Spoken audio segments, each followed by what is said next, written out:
a job one time.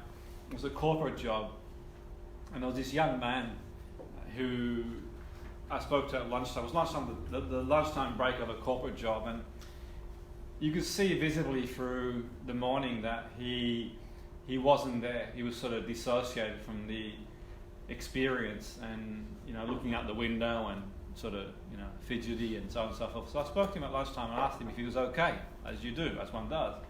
With this conversation, he proceeded to say to me, "You're that hypnotherapy guy, And people Google you when you go into these sort of corporation jobs." And I said, "Well, I'm so much so I'm a hypnotherapy guy, but I do practice hypnosis as well as other modalities." I said, "Is there anything I can do to help?" And he said, "Well, I've just broken up in my relationship and I'm really struggling." He said, "I'm really, really struggling, not just to get through the training we're delivering, which was some corporate training, but just generally."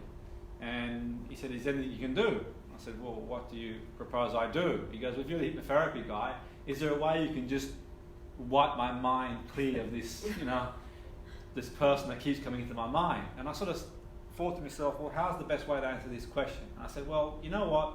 There is a way. If you book a session every day for the next 35 years, we might just wipe it out of your memory, insinuating that hypnosis doesn't work that way. So I did proceed to tell him and suggest to him, well, actually, you know what? Perhaps you might want to go see your GP and get some clinical help if you really are struggling. And we'll sort of get back to why that might be the case for some people. But cutting a long story short, actually, as it happens, I did end up eventually working with him indirectly to what he was going through and adjacent to the way he was feeling, to maintain his functionality and just promote a more adaptive response to certain situations. And I'm going to sort of reflect that over the years I've worked with people across a broad range of areas, and irrespective of whether you're working in professional football at the highest level, people have breakups and so on and so forth. It affects their game, in corporation, in life in general, and there's a spectrum of how it affects people in terms of what they go through. So some sort of key fundamentals that we're going to be covering today as part of the course. And there's the illusion that people have of the way things should go, and the evaluation of a certain situations, and it's about getting acceptance for some people, because people can live in denial, can't they, as well, and creating a reference experience. And so the story I mentioned there about that young gentleman, it sort of centered around his identity. He had this identity that he was struggling with because he had it all mapped out, and he had his whole life mapped out, this illusion of what was going to be like, and obviously the other person didn't have the same idea. And in the end, really, it hit him hard because he felt he'd had the rug swept from under his feet. Because they went to parties together, they did things together. They were almost like one entity in one respect, in terms of they did a lot of things together, and it hit him very hard. Because it's almost like trance, in the sense that people talk about hypnosis, and I say, well, it's not about hypnotizing people, it's about dehypnotizing people in one sense. Because we sort of start in the beginning, upon birth, with a clean slate. If we go behaviorism and the tabula rasa, and we know genetic has an influence on us, but equally in saying that we learn these beliefs, these values, and so on and so forth with these appraisals, and we can reappraise the situation. But reappraisal is not always a good thing because it creates a lot of energy to do that. And also, we'll look at a reappraisal. It can be useful at some point, but equally it can sort of stir the pot even more, because you're telling yourself it didn't really matter, or you're telling yourself this, that, and the other, which can be a useful thing. We'll touch on that as well. And creating an experience for people can be quite useful. People generally do it anyway. But equally for me, what's quite useful too is addressing the knock on the door, because the emotion is the knock on the door. So if you're feeling sad, feeling upset, angry, frustrated, then if the door knocks, then it knocks louder. So for me, to use an analogy, the emotion is the knock on the door. Okay, accepting it's okay to feel a certain way, in adverse to be in denial, because the door gets loud, isn't it? You know what it's like on Halloween when they knock for the sweets, and if you don't have the door, it gets louder and louder and louder, And equally, sometimes the emotion, and we talked about it yesterday and talk about it today, that mind-body. Okay, so we know, for example, if we frown, then our biochemistry changes. If we smile, there's an impact on us, the mind-body. But we'll sort of touch on it as we go along. We know our psychological state, feelings and emotions sit at the fuzzy area between your mind and body. Your inner experiences influence the physical sensations that you experience and motivate certain behaviors. The drive, our emotions fuel the fire for behavior. We know that certain people do certain things in certain situations they probably wouldn't normally do. So rather than argue with your mind, and rather than argue your mind and body as separate entities, dualism, we talked about that this morning, or consist of only physical structure and substance, i.e. monism, the view the mind and body as a single integrative system. So the mind and body is one system, in one sense. Progressively, we can become aware of judgments that we impose automatically and what we experience, plus refraining from further judging our experiences and automatic judgments about them, and naturally to become more clearer, a new clarity. So there is a case for sitting with our thoughts, being able to be okay with not being okay. And I said to the gentleman, it's okay not to be okay. And he goes, that's the first time someone told me that. People telling me that it didn't matter, and she was this, and he said this, and this, that, and the other, and we weren't right, and I'm not fussed, and it's okay not to be okay. We can start with that and get clarity. Such a holistic perspective gives you the best opportunity to explore your potential without limiting your options or introducing assumptions that may not be correct or correct in the way you want to go. So we can be clear. We can become holistic and explore the boundaries of our thoughts. But we can also challenge our negative thoughts as illogical and irrational, thereby imply a form of deficiency in a person.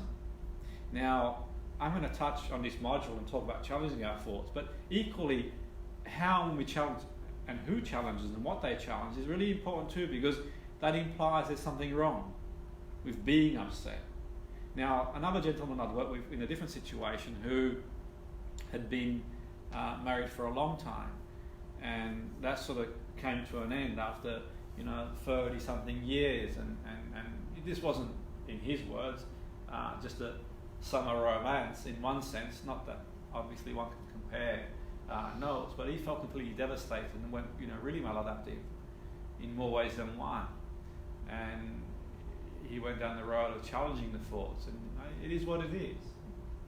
And I do suggest that people who are in that situation do seek clinical help as well as, if that's necessary. It may not be necessary. But some individuals, especially those who have a chronic or severe problem, become overly sensitive or resistant personality traits, resist cooperation as a result, either dropping out, and they don't sort of carry on treatment because they think, well, actually, you know what? The irony is that if you don't take their side, well, they're looking for you to take their side of validation. Ever been in that situation where if you suggest otherwise, it's okay to have an opinion as long as your opinion is the same opinion I have. Now, we know that in our field we don't generally have. We aim to say neutral to a point, but equally we do get asked. So the younger gentleman said, what do you think? Was she right or was I right? Was this, or do you think she should do this? And this, the land of should. So he's obviously been doing some challenging of his thoughts in his own way. And that was sort of leading to beating himself up. And equally, I was working with a woman one time who actually had to go to a wedding where her ex was going to be. And that was a big struggle for her because they'd been married for a very, very long time and had kids. And actually, as it happens, it was her daughter getting married. And she was that overwhelmed by it all, she thought, well, I'm going to pull out. I'm not going. So we can focus our attention on a specific outcome in certain situations. Now, obviously, I couldn't begin to imagine what it'd be like for her to have been married for over 40 years and to see her ex-husband, as he was, with someone else, and at the wedding of her daughter. One doesn't begin to think what she was experiencing, but it obviously was very overwhelming because for one to consider missing out their child's wedding is a pretty big thing. It's a pretty big deal, isn't it? So one can challenge that. But we can also talk about mindfulness, which we talk about on this course every now and again. It's not a mindfulness course per se, but actually if we can promote some best practice and cultivate awareness, to be aware of these beliefs, feelings and thoughts as they are activated, while not judging or clinging to them. As a result, they lose their power and their need to react negatively diminishes, including worry and feelings. So I said to the woman, just stay with the feelings. Stay with them for as long as you feel comfortable staying with them, in adverse to fighting them, not resigning. The fuel will burn itself out. And she tried different tactics to go to the wedding, get all psyched up, talk herself, talk to friends, get various opinions and validity, and it sort of went back to square one again. So the idea was at this point to be with it and be okay, not to be okay, and just breathe. And that gives us a base to work with. And self-compassion, the change of negative mood states via the cultivation of self-compassion we talked about yesterday in weight reduction, where okay, it's not just your fault if one of your clients has increased in weight and they want help. A good basis is compassion for self, in the sense that I'm not saying accept it, great. You know, what I'm suggesting is that you take responsibility. But equally, if you sort of beat yourself up more than you need to, what happens? You get worse. Precisely. And what's happened has happened. Compassion for self. In the breakup, it's about self-compassion and being okay, not being too hard on yourself. If the person wants to cry, then cry. If the person wants to take some time out and take some days off, or just go for a breather, you don't have to, the old sort of pull yourself together and, shape in. And if you need time to just reflect and breathe and reevaluate things. The awareness, observation, and acceptance of these thoughts, cognitive techniques are used to challenge them as irrational and eliminate them by formulating alternatives. And that's okay. We can do that, and we'll look at ways that you can do that in the appropriate situation. Because you might have believed one thing, but then the person believes something else. And the young man said to me, it was a perfect relationship. I said, well, obviously it wasn't. Because if it was, you'd be together now. He goes, well, how could you say that? I said, well, you've answered your own question. Point. So we believe one thing, but the reality is that we hold on to the delusion. So we can decrease the power that the thought holds and diffuse, while cognitive behavioral elements serve to create substitutes as functional force and pleasant activities. And we can become more neutral about things. And in one sense, there's always that opportunity for growth, as well as if we're willing to sort of take on what happens. And, by the way, this is in some of the PDFs, and I can send you a slice of this too if you can tune in too. But we can take some mindfulness principles that are quite useful as well. Non-judging. So remember that nothing is absolute, black or white. There are many shades of grey. There are often more sides to the story. Are we really in a position to judge? As long as we continue to strive towards our values, we can recover from our mistakes and move forwards. Now, you meet someone and people's values change. Maybe one person decides they want to go to university, one person wants to go travel the world, one person wants marriage, one person wants to do something else, and the person wakes up one morning and the person they wake up to they don't recognize anymore, metaphorically speaking, in that respect, and they change. And equally we can become judgmental and not judging. If the person wasn't happy, if she wasn't happy in the context of the situation of the young man, then obviously she's within her right to pursue what makes her more happier. That's just life. And equally goes for the other people I've mentioned before, the husband of the woman.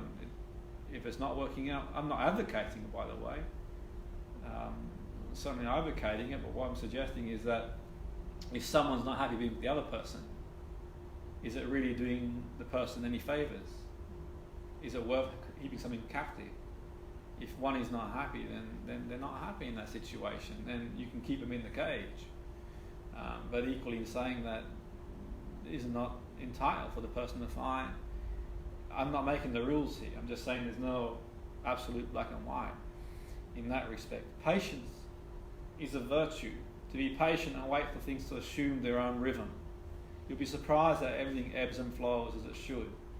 You take a learning experience and you might lose a job and be devastated, but then years later you realise, well, actually, if I didn't lose that job, I wouldn't where I am. And not that I wish bad on anyone, I certainly don't, but we've all had situations where we've fell ill and struggled with injury and think there's no way forward here. And then you end up in not necessarily a better place, but a place where you probably need to be.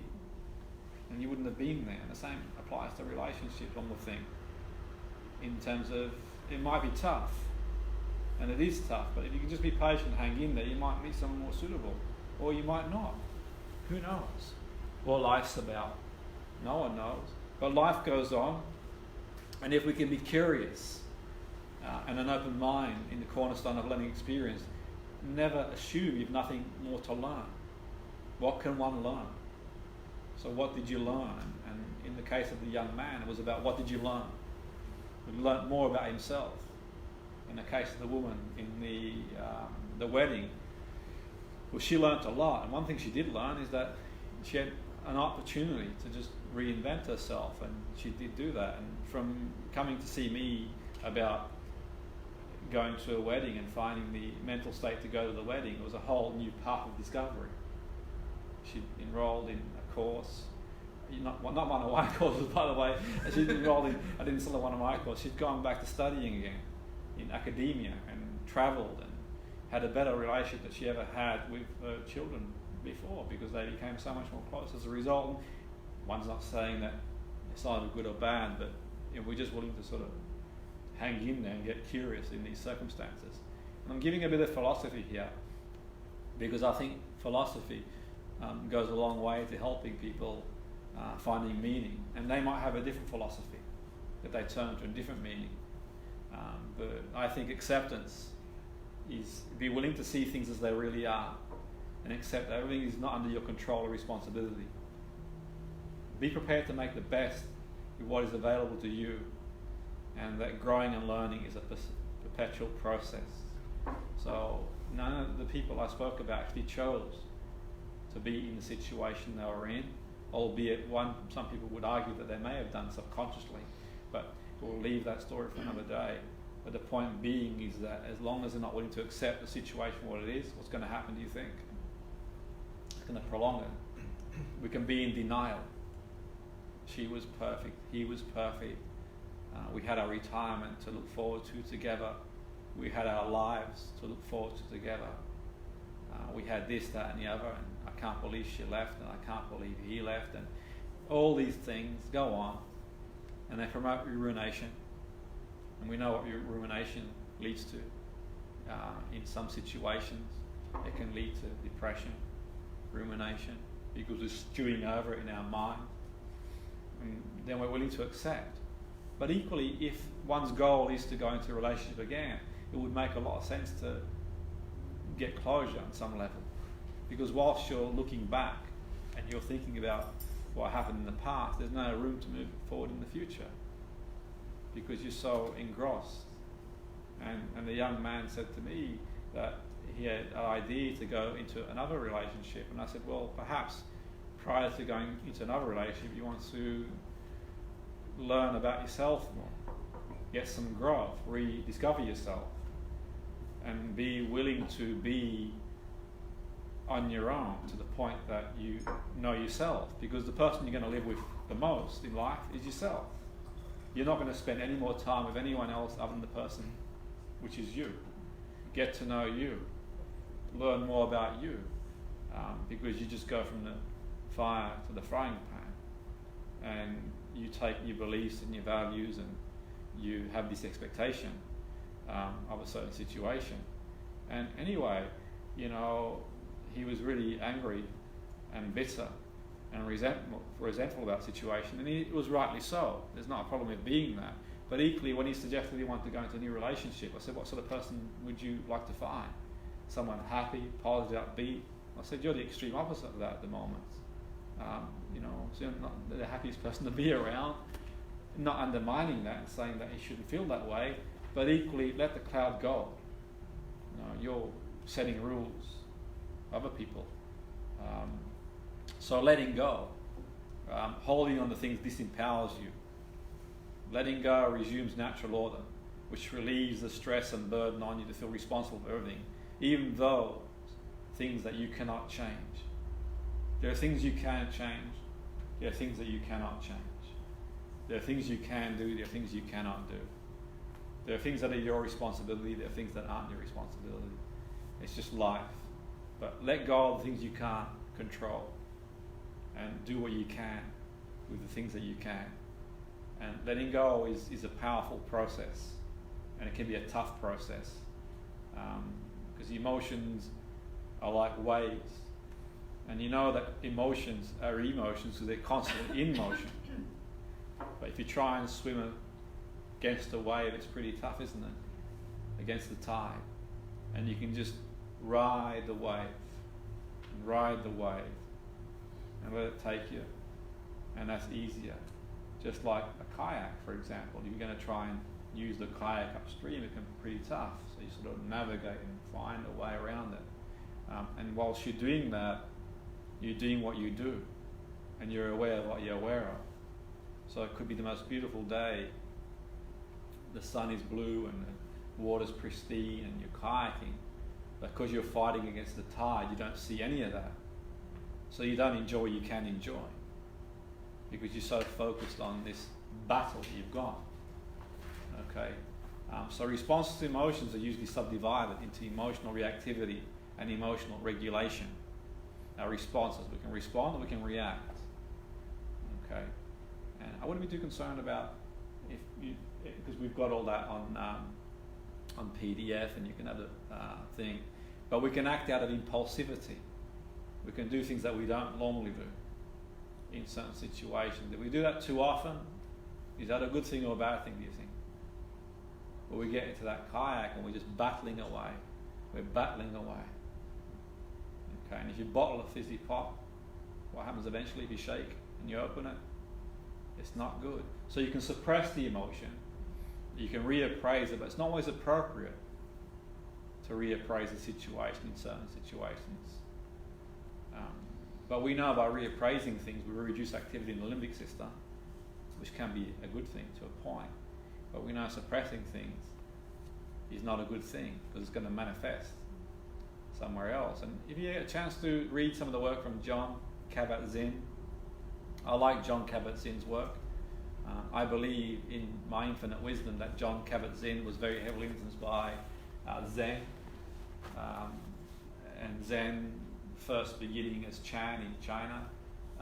Now there are many schools of Buddhism, and there's different thoughts and philosophies and so on and so forth, but sort of cutting a long story short, Kabat-Zinn that introduced secular mindfulness, and in my infinite wisdom, I believe he was very influenced by the Soto school of Zen.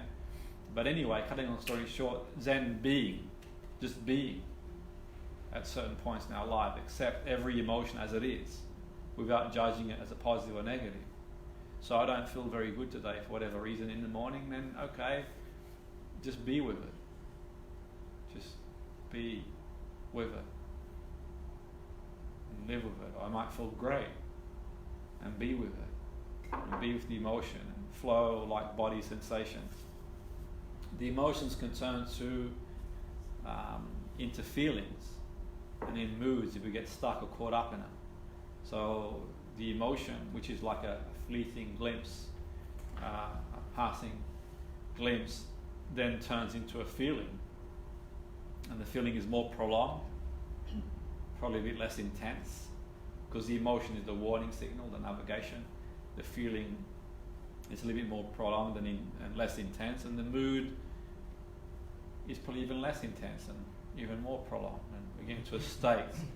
If we get focused, we get caught up in these states and these moods. And if you sort of read the work of Paul Ekman, and he talks about how facial expressions, and we talk about mind-body connections.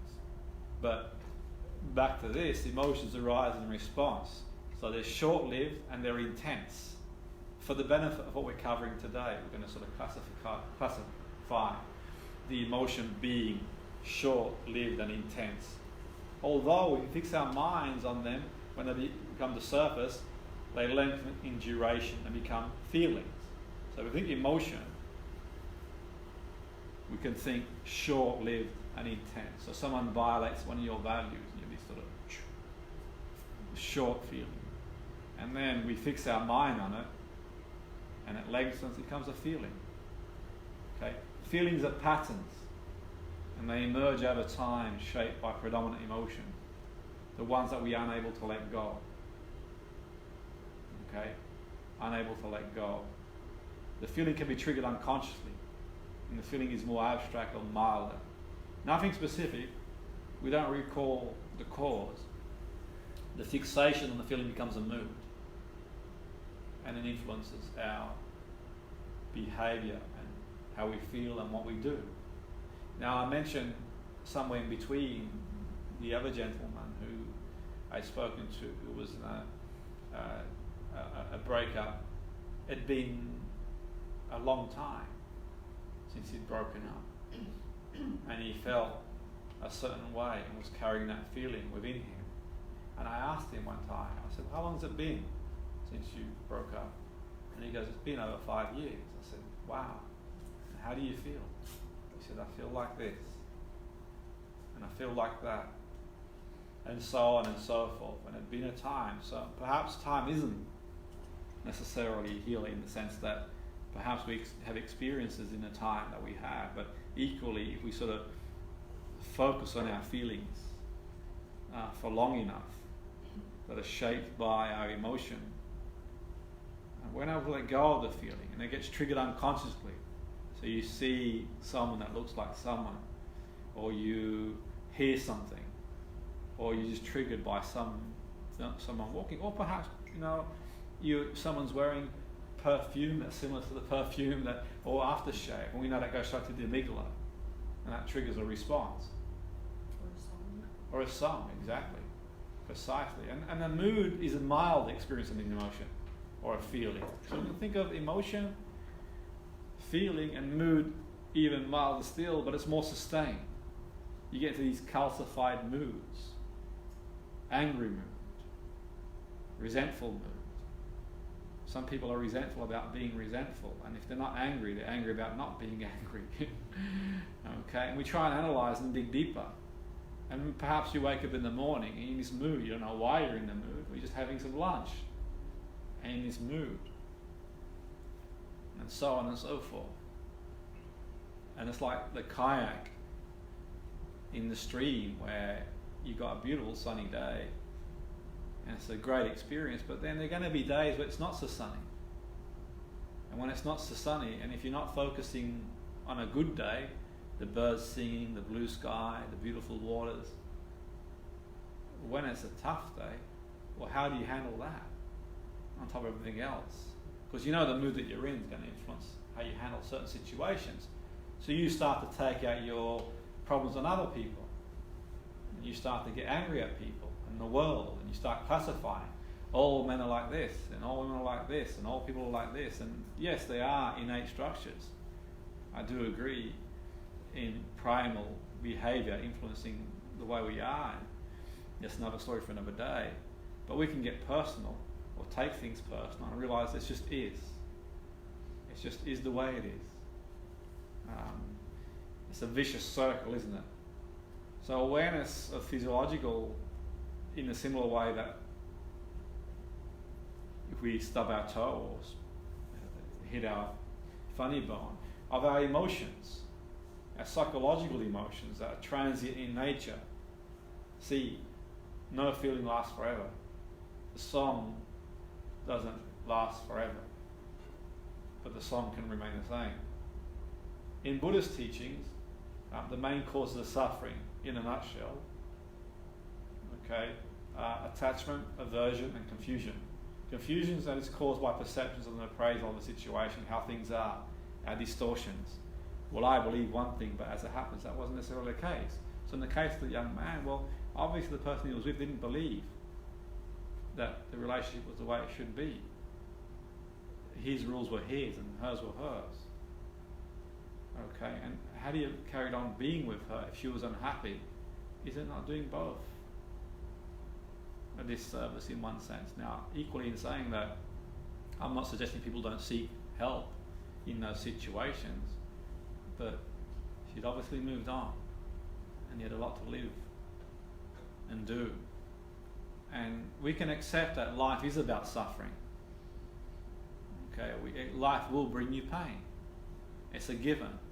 We can be ideological and think, well, actually life is what you make it and suffering is choice. Well, it is to a point, but equally in saying that, you know, we don't choose certain experiences that happen to us, and this can be very unfair.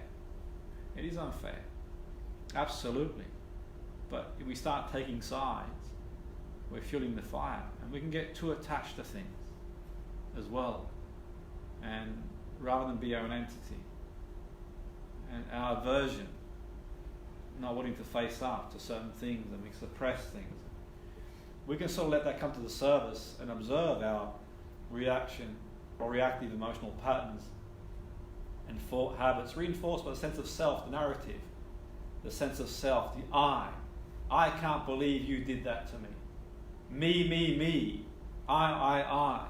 The narrative of the self, the reactive emotional pattern that people have. Just take a step back. And what if it happened to somebody else? Would it affect you as much? Perhaps not. And who's the first person people look at in a photo? Themselves. Because the egocentricity of human nature, where we think we're the only, but other people suffer too. We all do, in some way, shape or form. But equally, if we can accept that, and we can understand the sense of self and dissociate from that. So how do you advise someone else who's going through what you're going through? Or not advise at all. If you were watching it unfold like a screen on TV and it wasn't you, like a film, and so on and so forth. Because we get away from the narrative of self and the I, those reactive emotional patterns that are centered towards the I, the me. Okay, we can rest in awareness, and we had a nice script we did yesterday that I wrote and I printed, and I didn't print enough copies, but I'll print some more just to rest in awareness and be. And we'll do this again after lunchtime. It's just a nice, gentle script to be. It's okay. You don't need to change anything now. You can feel it and just be comfortable. But equally, moving forward, in hypnosis, we talked about creating experiences for people. And the experience being similar to what we mentioned yesterday, Scrooge, the film, Christmas Carol. One experience can alter someone's reality. One experience. Okay, so he goes to sleep at night, and when he went to bed at night, he's a miserable miser. But when he gets up in the morning, he becomes this wonderful character, this person, new persona. And this was done as a result of a visit from his business partner, the ghost, and the past, and the present, and the future. So he puts things behind him. But equally, what I mentioned yesterday, and I've done in other seminars, there were moments in his life that correlated to where he was, those experiences. But he revisited those experiences. So when he went back and saw himself with his ex-partner, when he was a young man making his way in the world, he saw it different to the person he was then. Because the person he was then was heartbroken, devastated. And in his devastation, Scrooge ends up immersing himself in work. And he finds success and solace in work. Success and solace in the sense that you can control it to a point, and he does more of it. And he finds it rewarding. And he closes off any opportunity to not just be with anyone, but from a social point of view. He has one experience, he makes a big decision. And I'm not saying it's right or the wrong decision, but equally, obviously, in his own mind, he isn't where he wants to be, because deep down inside, he's startled at the future. and what it might be. And he has a massive transformation of his personality, identity, behavior, and emotions after the visits of the ghost. And that's an experience. And in the morning, he's not sure if it's real or not real. So he's gone from here in the evening, and from there in the morning. And he doesn't know if it's real or not real. But he realizes, well, does it really matter if it's not real? Because he's changed. And the experience stimulates a realization. His identity changes.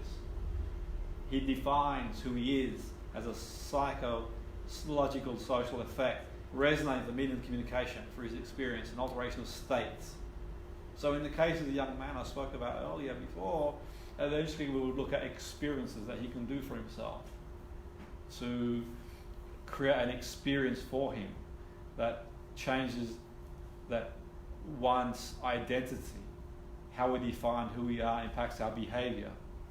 And he gets a healthier identity, the identity of the self, the self-discovery, become the best version of yourself, okay? The best version of you, a complete version of oneself that goes and finds himself on this path of discovery. And the path of discovery wasn't necessarily a trip around the world or anything out of the ordinary. It was introspection and realization that he could be the best he could be. And rather than go on the treadmill and seek advice of people how to find someone else, how to be that entity, suppress it all, let the emotions come to the surface. And by letting them come to the surface and resonate and be okay with not being okay, eventually would sort of stimulate a realization from an experience that would shatter the illusion and move forward and be the best he could be in different areas of one life, and raise the vibration level, raise their energy levels to the highest level. Because people become healed at the wound, don't they? We see it, because what happens is that the breakup happens, and then they become healed. They find someone who's at the same vibrational level at the point of when they broke up, and they become, they don't fall in love, they fall in trauma. And then one person raises their vibration, the other one gets left behind, they're not sure what's happened. So if we become the best we can be, and the realization that he had was there are people that are in relationships that are lonely than people on their own. So that is not the answer. The answer is in self-discovery, in one respect. And we can do, and we'll talk about how we can, and we've done throughout this course, and you're a very experienced therapist in this group, you've been around in this business for a long time, will know ways to do that as well in certain situations. And experience can change identity. Okay, we look at cognitive diffusion, and that supports loosening the power and value that distorted thoughts hold for an individual, therefore allowing him or her to be more self-accepting and ruminate less. But take specific steps to resolve underlying issues, whether they're cognitive, emotional, or situational. And we did a nice technique yesterday, a nice structured technique that you all really enjoyed, that worked in that area, that separated that mesh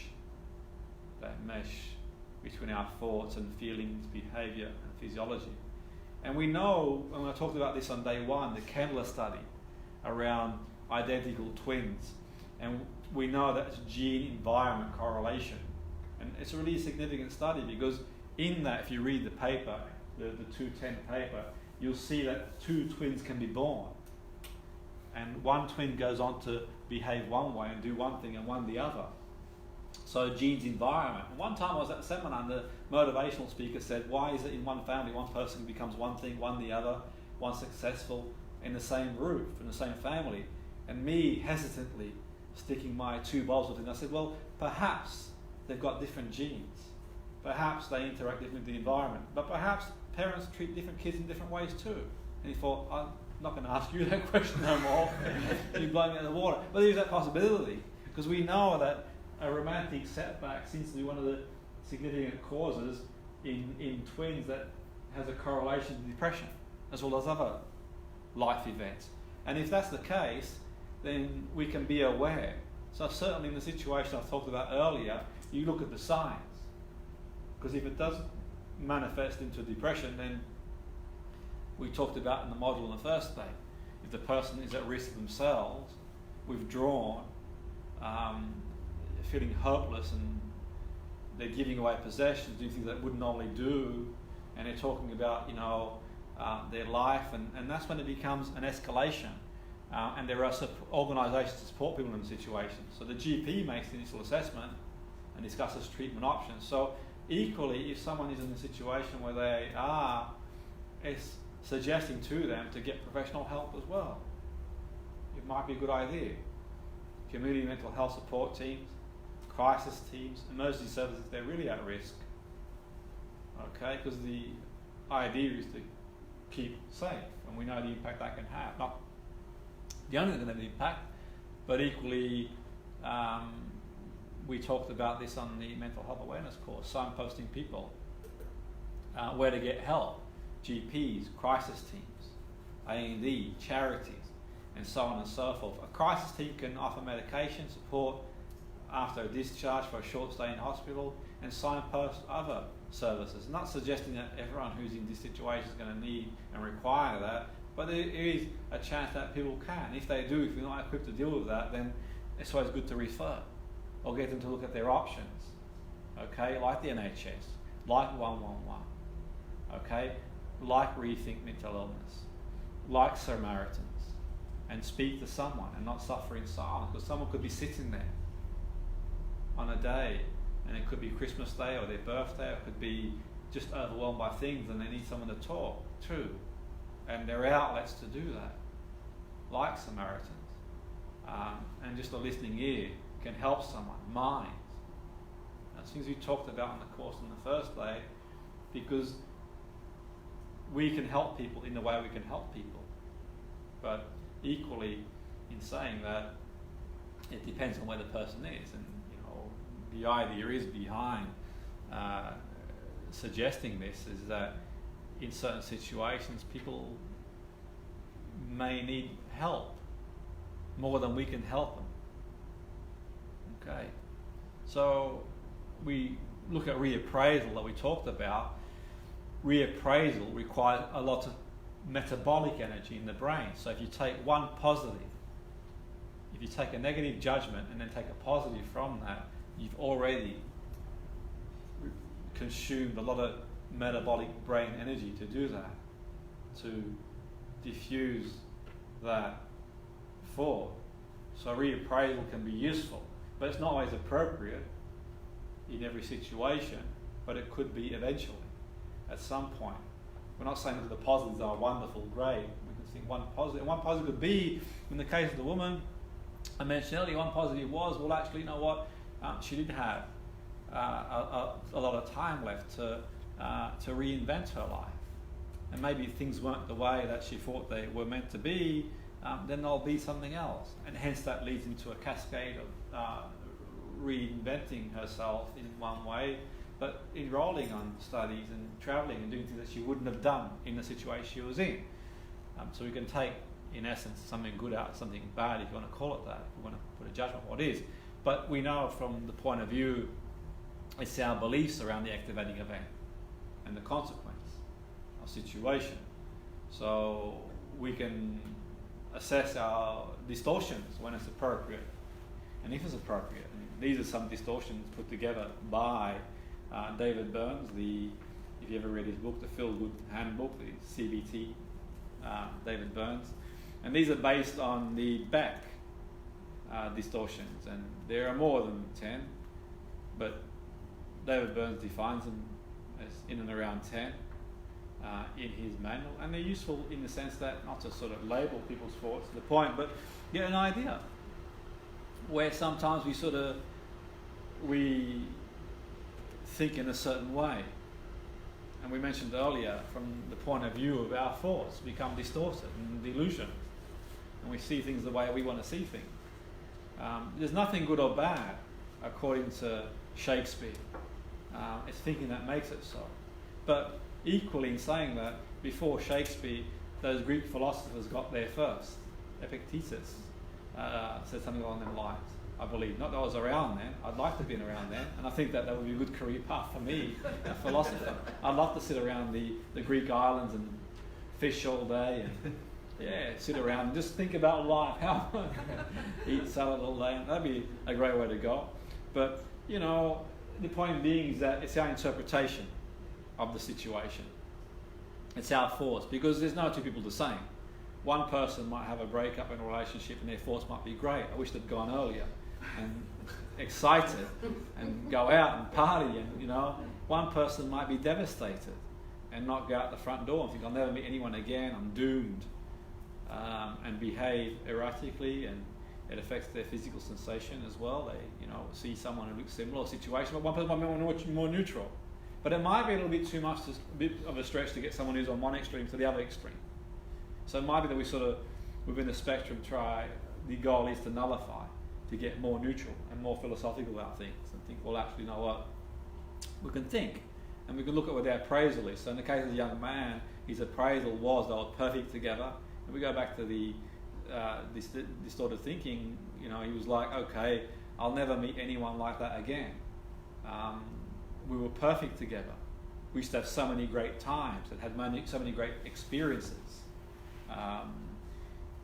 It was meant to be. I can't believe this. Magnifying, emotional reasoning, feeling. I had a feeling, and the feelings that he had was going to be together. She didn't realise what she had, labeling and blaming and so on and so forth and everything else, and just ruminating over that and spiralling away. And here's this strapping young man who's got his whole life ahead of him, who's got so much potential to be and to do, and he's sort of getting caught up in these distortions without realising, well, actually, you know what, if it was meant to be, it will be. But equally, obviously, the other person had different ideas. And you can blame, and you can shame, and you can sort of start reacting, but you can take a good, long, hard look and think, well, actually, you know what, I'm okay not being okay if you're not okay. And then the path of self-discovery. And by finding these out, we could restructure the thoughts, and they become more benign and neutral and more positive, like in the case of the woman, where she actually realised, well, there's an opportunity to do the things that she probably would never have done in the situation she was in. So cognitive restructuring, and we'll sort of do and go into that in a little more detail as well today. We sort of touched on mindfulness, and I think the idea is to give people structure in their life again, if that's gone away. The sleeping rhythms are useful. Sleep hygiene is really important. If you're not sleeping, you won't get better, or it's harder to get better. So you know, from a physical wound, when an animal gets wounded, they sleep, don't they? So from an emotional point of view, sleep is really important in the process. The circadian rhythms are really important. You need structure. Structure being, we know cortisol is at its highest in the morning, because if you go back to primal times, is when you got to, it's wakeful time. You got to go out hunting, or people can see you, the animals, your prey or the predators. So and then they start to reduce throughout the day, and in the evening at their lowest levels. But if you're sort of disrupting those rhythms, what do we say about high levels of cortisol? It's not good for the brain in high levels. It's not good in many ways. So it could be reintegrating socially, but not too late at night, because that's when you should be in bed. Baby steps. Extend your comfort zone. You know, you don't have to sort of go from here and leap a building in a bound. It could be just extend the comfort zone. You know, just take it step by step. Get some purpose in your life, and small gains, and create some meaning, and find some purpose, as well as something to get you up in the morning, and the greater good, the bigger picture. Focus on what you can change, and stability, as well as. And that can help and go a long way towards getting one's life back in order. So from a maladaptive point of view, there are things we can look at if it's appropriate in certain situations. The mode of responding, so that relates to sensory, cognitive, and affective stimuli in a more functional and direct way. So you're more directive, you're not blown off course and reactive. You're not spending, like this gentleman was doing. He was going on social media to see what the other person was up to. I said, that's not really a good idea. Well, why is it not a good idea? Because it's not doing a lot of good for you, is it? Okay, so it becomes addictive in that sense, and adding fuel to the fire in one respect. The mode of responding. So in the time you've got to do the things you want to do, you can be more directive. You are the coordinator. You're the orchestra of your brain. Okay? You start coordinating. See, because you have a group of instruments in an orchestra, don't you? Now, what's the conductor for? Do you need a conductor, do you think? A musician's not skilled enough to do their own music for a nice tune? Well, you like to think they are, but the brain's components, and you've got the frontal cortex, and that just navigates beautifully. And you sort of have the ability to start responding. You get the conductor functional again, and it gets the brain navigating and functional in a direct way and responding. So we sort of touched on mindfulness as being a useful process too, because we get a permanent understanding that the nature of existence in which nothing is permanent. From a philosophical point of view, well, every relationship's going to end in one way or the other. That's a miserable way to think, isn't it? But is that not real? Do we delude people with non-reality? Nothing stays the same. Entropy. You clean your room this evening, it's going to be messy the day after. It's just the way it is. You clean the kitchen once and think, I've done my job. Why can't it just stay that damn way forever? Well, that's just life, I'm afraid. So coming to grips with that can be a useful thing too. Because irrespective of what the situation is, nothing will stay the same. And nothing is permanent. It's just life.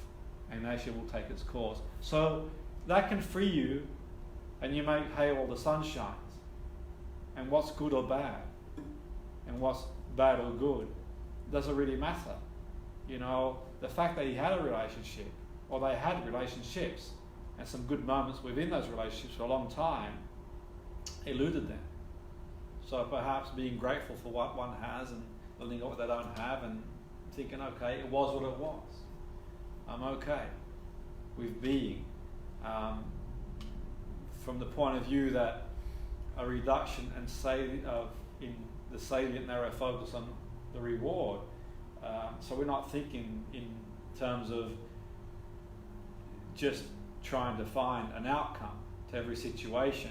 What we're doing is also being happy to just be and be with it.